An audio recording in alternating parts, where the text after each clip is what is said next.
Okay, so you could do it two ways, multiple ways, but here's two options. I'm going to show you very quickly how you can draw these. We're just going to use Sharpies, and I have Sharpies that are these pastel colors. I really like Sharpies for about everything, and I love these pastels. They're pretty. So I'm going to choose this yellow. I'm going to duplicate this one right here. And you're going to leave yourself a little bit of an edge and just kind of outline the shape of this ornament. Now this ornament that I'm drawing on isn't one of the better ones. I used this one for an example for you guys. I probably wouldn't gift this one because it's a little bit sad. Okay, so then we have our shape, and then all we're gonna do is take our Sharpie and fill it in. Now I would recommend that you use a lighter color for filling in your house, or you're gonna have a hard time having your words show up against the darker colors that you can use. So use one of their lighter pastel yellow, pastel pink. You know, there's even like some silvers, things like that.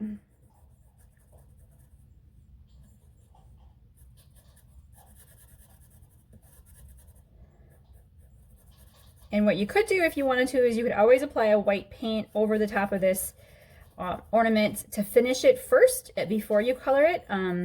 I don't. I like this look of it being kind of homemade. I think it adds to the gift when you gift it, because it's an obviously homemade gift. And right about nowadays, homemade gifts are not very common. So I don't want there to be any question that I handmade it. I want everyone who gets this ornament to know that it was handmade. So I embrace the obviousness of it being handmade. The only thing that it does do is it does take a little bit of a toll on your Sharpies because this is a bit gritty. So it will, you do kind of want to rotate your Sharpie, and it will take a bit of a toll on your tip of your Sharpie.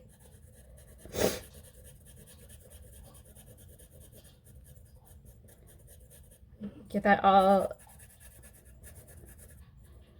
filled in, and then I would just recommend you go back and kind of fill in any of these little spots that aren't real saturated. Get those filled in.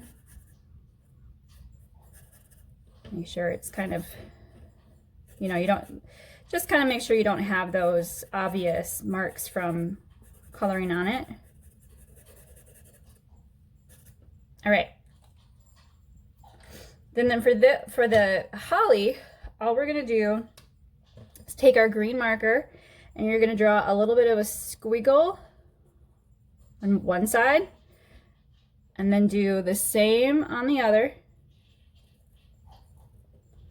like so. And then you're gonna take and put little, they're gonna be leaves, but just little kind of like teardrop shapes, one on the other side of the other, all the way down your squiggle. Squiggle is such a professional term. I have no idea what you're supposed to call it. If you want, you can go ahead and run it over the side, especially if you don't have a lot of space.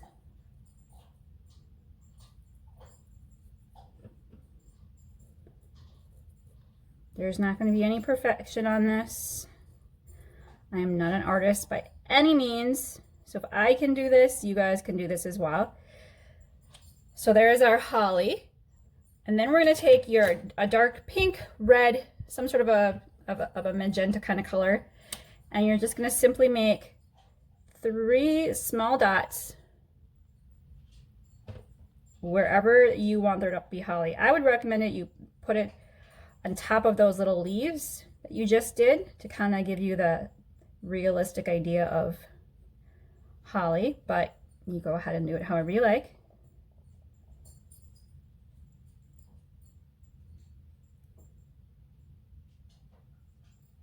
There's our little bit of holly. Okay, so there's the holly. And then last, we're going to add our words. Now there's two ways I've done this. One is the easiest way. So if you don't really trust your cursive or your handwriting, go ahead and just do it this way. This is a little trickier, but I'm going to go ahead and do this again. Again, you need to use a darker color. I'm using brown because I don't want a black Sharpie because it's so obviously a Sharpie. So I'm using a dark brown. Black would be good too. And I'm putting in the right up at the top.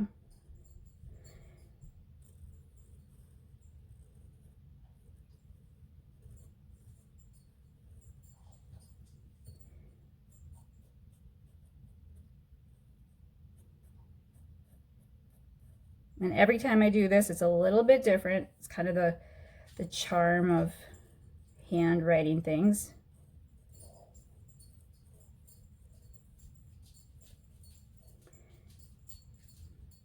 And then often what I'll do is I'll just go back in and give it a little bit of beefiness to wherever I kind of want there to look like, you know, a little bit more of a, what do you call it when you do, I forget what it's called. Oh, you know, that fancy lettering that they have. What is that called? Ah, you guys are probably yelling at me what it is, but okay. So that's that. And then you're going to take your color, whatever color you want it to be down here at the bottom, put in your year. Obviously, we're going to put in 2020.